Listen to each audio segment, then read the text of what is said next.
नमस्कार दोस्तों, इससे पिछली वाली वीडियो में मैंने आपको प्रतिकूल कब्जा और अवैध कब्जा के विषय में बता दिया था और प्राइवेट संपत्ति पे कितने वर्ष तक कब्जा रहेगा तो आप उसमें मालिकाना हक जता सकते हैं और सरकारी संपत्ति पे कितने वर्ष तक कब्जा के बाद में आप मालिकाना हक जता सकते हैं और कैसे क्या करने के बाद में होगा वो मैंने पिछली वीडियो में बता दिया था।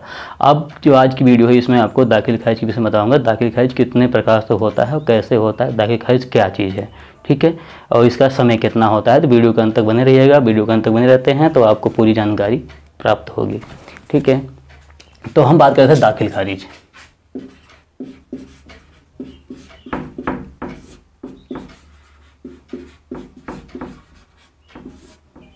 सबसे पहले तो ये चीज़ ध्यान दीजिए कि दाखिल खारिज कितने प्रकार का होता है, ठीक है।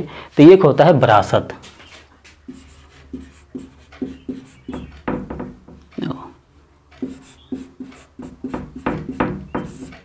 दूसरा होता है वसीयत और तीसरा होता है बैनामा, जिसे हम रजिस्ट्री बोलते हैं। सबसे पहले हमें समझने की जरूरत है कि विरासत क्या चीज़ होता है, विरासत किसको हम बोलते हैं, ठीक है। तो विरासत जैसे मान लीजिए ए नाम के कोई व्यक्ति हैं, ठीक, और इनकी मृत्यु हो गई। क्या हो जाती है, इनकी कुछ समय के बाद मृत्यु हो जाती है तो इनकी जो प्रॉपर्टी है, इनके बच्चे हैं, बी है, सी है, डी है, ई है, कोई भी 2 3 4 5 6 7 8 9 10 जो भी बच्चे हैं इनके वो हो सकते हैं। तो इनकी मृत्यु के बाद में जो प्रॉपर्टी इन बच्चों, इनकी जो संपत्ति है जो इनके उत्तराधिकारियों को मिलता है, तो एक चीज़ यहाँ क्लियर कर दूँ मैं आपको। ये जो दो चीज़ विरासत और वसीयत जो होता है वो उत्तराधिकारी के लिए होता है, उत्तराधिकारियों के लिए, ठीक है। विरासत और वसीयत जो होता है वो उत्तराधिकारियों के लिए होता है। तो यहाँ देखिएगा विरासत में क्या होता है, जैसे ए नाम का व्यक्ति है, उनकी मृत्यु हो गई। मृत्यु होने के बाद में जो उनकी पूरी संपत्ति है वो उनके बच्चों के नाम पे आ जाती है, उनके जो बेटे हैं उनके नाम पे आ जाती है, तो उसको क्या बोला जाता है, विरासत बोला जाता है, ठीक। अब क्या है, यहाँ पे आता है वसीयत। वसीयत है, वसीयत में मान लीजिए सिस्टम वही है। वसीयत में क्या है कि ए नाम के व्यक्ति हैं, ए नाम के व्यक्ति के 2 3 4 5 बच्चे हैं, तो उसमें क्या चीज़ है कि जैसे मान लीजिए कि वो अपने किसी 2 बच्चे से खुश हैं या 3 बच्चे से खुश हैं या 4 बच्चे, क्योंकि आजकल देखते हैं माँ बाप का बहुत लोग बहुत ज़बरदस्त सेवा करते हैं। तो क्या है कि हाँ, ये वीडियो देखते रहिएगा कि अगर कोई बुजुर्ग माँ बाप देख रहे हैं तो उनके लिए बड़ा फ़ायदेमंद है, और जो लापरवाह है माँ बाप के प्रति उनके लिए तो बड़ा दुखद ये वीडियो हो सकती है। और शायद वो वीडियो देख के मुझे गाली भी दें तो मुझे कोई फ़र्क नहीं पड़ने वाला है। तो इसमें क्या होता है, मान लीजिए कि ए नाम के व्यक्ति हैं, उनका 2 3 4 5 6 7 8 बच्चे हैं, जैसे भी जो भी बच्चे हैं। अब वो अपने 3 बच्चों में से एक ही बच्चे से खुश हैं। अब वो चाहते हैं कि मेरे मरने के बाद में जो है ये मेरी संपत्ति 3 में ना बट के सिर्फ एक को मिले, 3 में ना बट के सिर्फ जो है कि एक को मिले, तो उसे कहते हैं विरासत, वसीयत कहते हैं। वो अपने मृत्यु से पहले जो है कि वसीयत लिख जाते हैं कि मेरी मृत्यु के बाद में 2 को ना मिल करके एक को मिले, या 3 को ना मिल के 2 को मिले। जैसे हो सकता है 4 बच्चे हैं तो वो 2 से खुश हैं तो वो 2 को ही देना चाहते हैं, तो वो अपनी पहले मृत्यु से पहले लिख जाते हैं कि मेरे मृत्यु के बाद, मेरी इच्छा ये है कि मेरी मृत्यु के बाद में मेरी जो संपत्ति है वो 2 बेटों जिससे खुश थे उसके नाम पर वो लिखे, तो उसको क्या कहते हैं, वसीयत कहते हैं, ठीक। अब आता है बैनामा। बैनामा किसको कहते हैं, बैनामा उसे कहते हैं कि एक जैसे किसी भी प्रॉपर्टी से मालिकाना हक हट के, मतलब किसी भी प्रॉपर्टी से जो ज़मीन का मालिक है उसका नाम हटा करके जो खरीदा है उसका नाम वहाँ पे आ जाना, उसे कहते हैं बैनामा।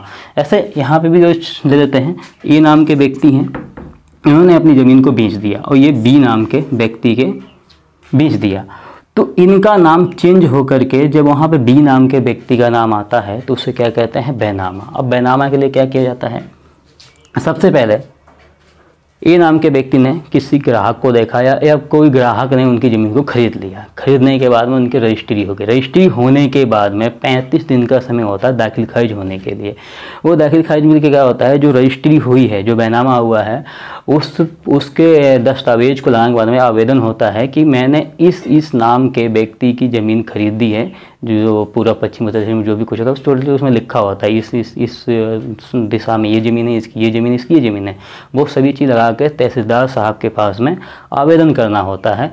तहसीलदार साहब क्या करते हैं, उसकी जांच प्रक्रिया करने के बाद, जांच किसी की होती है भाई, ऐसा भी हो सकता है किसी ने डरा के धमका के ज़मीन खरीद ली हो, वो आदमी को डराया गया हो, धमकाया गया हो, या किसी कारणवश किसी मजबूर करके खरीदा गया हो, तो इसकी जांच पता की जाएगी। 35 दिन से पहले कोई आपत्ति लगा दी जाती है तो वो दाखिल खारिज नहीं होता है। जिसकी ज़मीन थी वो ज़मीन उसी के नाम पे रहता है। ठीक है, यहाँ तक समझ गए आप लोग। तो उसमें क्या होता है कि 35 दिन तक उसकी पूरी इंक्वायरियाँ होने के बाद में अगर कोई उसमें आपत्ति नहीं है, या कोई उसमें जैसे कि कोई ऐसा जांच होने के बाद में ऐसा नहीं लगता है कि इसको दबाया गया, डराया धमकाया गया हो, तो वो फिर जिस व्यक्ति ने उस ज़मीन को ख़रीदा है उसके नाम पे वो उसका जो है कि दाखिल खारिज कर दिया जाता है। जिसका आप लोग खतौनी होते हैं जो है कि नेट पे जाकर निकाल सकते हैं, जिसे भूलेख बोलते हैं। भूलेख पे आप जब जाएंगे तो भूलेख जो है एक साइड है, उस पे जो आप जाएंगे तो आपका जैसे जिला राज्य आता है, फिर जिला आता है, फिर आपका तहसील आता है, फिर आपका ग्राम पंचायत आता है। और जब उस पे जाके अपना नाम डालेंगे, आपका गाटा संख्या जो भी खाता संख्या डालेंगे तो आपका पूरा निकल के आ जाता है।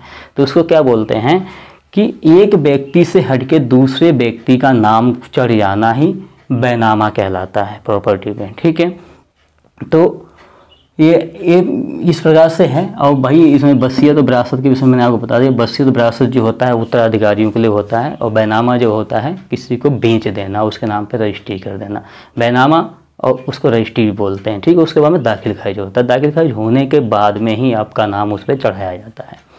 तो कुछ लोग जो कहेंगे कि यार बैनामा और रजिस्ट्री क्या होता है और दाखिल खारिज क्या, तो बैनामा और रजिस्ट्री एक ही है। दाखिल खारिज का मतलब है कि जो व्यक्ति ने ज़मीन बेचा उसके नाम को हटा करके जिसने खरीदा उसका नाम चढ़ा दिया जाता है, तो उसे दाखिल खारिज बोला जाता है।